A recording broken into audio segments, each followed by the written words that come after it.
Eto, kano ba to? 26M ko ata nabili ito eh. Sa Pilipinas, guys, ako lang ang meron yan. Wala, hanap ka. Sige, pag minahanap ka, dali mo dito. Alam mo, kung di ako naging TikToker, artista ako, min.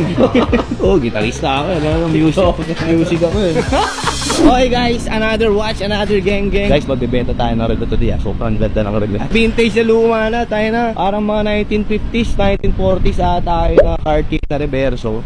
Bebenta natin ng 500,000. So samahan nyo guys, pitikin natin. Hindi ko alam paano siya nagka-interest dun eh. Mahilig sa mga vintage, nabenta ako na yung dati pero malupit. Mahilig siya sa mga vintage, yung mga luma, yung ano na, yung parang mga inaagnas na. Ayun na, babait na mga gwardiya dito. Siguro yan, ang bait yan. Bakit ako ya? Brother MA, kamusta? Pare, putang na, nalit ako, sorry. Dali lang, puno pa ata sa loob, medyo nagbabakbakan pa eh. Alat dito sa Gentry, busy talaga kami. Hindi kami tumitigil na ano, walang ginagawa. May hilig kami magbuting-ting dito eh. Okay guys, anyway, kasama natin si Brother MA. Anong shop mo, brother? That's watch Manila on Instagram and on Facebook. So I sell mga vintage watches. Yung kaya natin siya na-top guys, no? Itong Cartier Reverso na 2582. This is 2582 na. Ito ang production nito para mga 1970s or mga 60s. Sobrang interested si brother dito kasi tignan mo guys, ang ganda niya, nababalik na dyan. So anyway, ipa-feel natin kay Brother MA now. Tignan natin. Feel mo bro, mahilig ka agad to. Yan ang relo niya, no? Tignan mo, Submariner na Red. bahal niyan. Brother, magkano ang relo mo na yan? Yung suot mo na yan? Wala kasi nung ganito eh. 900. Nasa 900. Pero kung merong bracelet yan, nasa magkano yan? 1.1, 1.2. Ay, ang ganda, may pati na, pati nga. Ako mahilig ako sa mga classic pero di malalalim yung nalalaman ko. Maganda lang tignan kasi pang ano, pang rakista. Pang rakista tignan talaga. Ganda, ganun lang naman. Tapos even pare yung class niya, Cartier. Purig pa. Parang hindi na AM yan.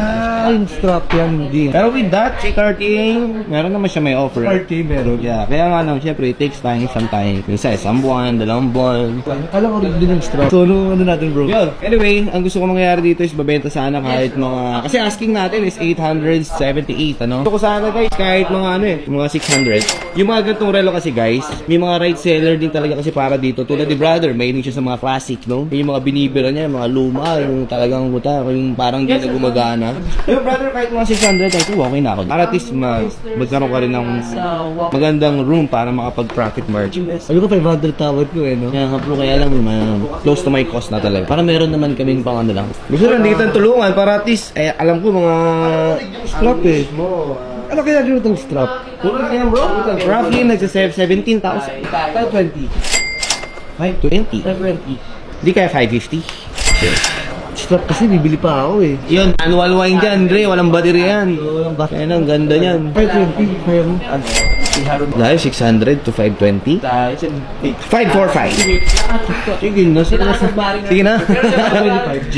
525. 525. Eh, konti na lang. 530. Okay na ako. 530, brother. Sige. Done deal, brother. Bro, 530. Oh, pag nakita niyo yung page nito sa Instagram, puta, parang babalik ka sa kahapon talaga. Ang mga luma, mga tinitindaw. Okay, bro. Yun, oh, parang binayaran tayo. 530, oh. Ay, pero 2 o'clock pala. Ganda ang t-shirt mo. Aring dyan. Ano yung t-shirt mo? Yung man-make. Ito. Ito naman. Ito, kano ba to? 26M ko ata nabili ito, Anong naging Anong naging calling mo? Pare, bakit gusto mo classic? Hindi ka ba after the parang profit mo? Doon malaking margin dito, di ba? Malaki naman talaga pero right client eh. Parang meron pa ako isang napanood bro sa may Monaco. Bidding or tawag doon, in auction, parang umabot ng mga 35,000 euro. May right buyer talaga. Yes. Tapatan. Sa Pilipinas, guys, ako lang ang meron yan. Wala, hanap ka. Sige, pag minahanap ka, dali mo dito. Ako lang ang meron sa Pilipinas. Gusto ko sa'yo. Diba? Alam mo kung di ako naging TikToker, artista ako, min. Oh, gitarista ako, music ako eh. Salamat ako sa akin. Yeah, brother. Classic watch Manila. Thank you po. So guys, kita nyo guys yung nangyari, nanalo tayo. Joke lang, kita nyo guys, kita natin yung vintage na Cartier natin. Yung tagal na yan dyan guys, sobrang tagal na dyan. Naluma na nga, vintage na nga, naluma pa sa atin. Sobrang luma dyan guys. Pero kasi ako, hindi ko 40 yung magganyan eh, no? Kaya binibigay natin sa mga seller na yung kung saan yung edge nila, yung mga client nila. Tulad yung classic, yung vintage. Yeah, master. So ayan guys, done deal tayo for today's video. Swag natin ng 530. Pwede na. Diba? Kaysa tulog na tulog dyan, wala naman tayo magagawa. Maza.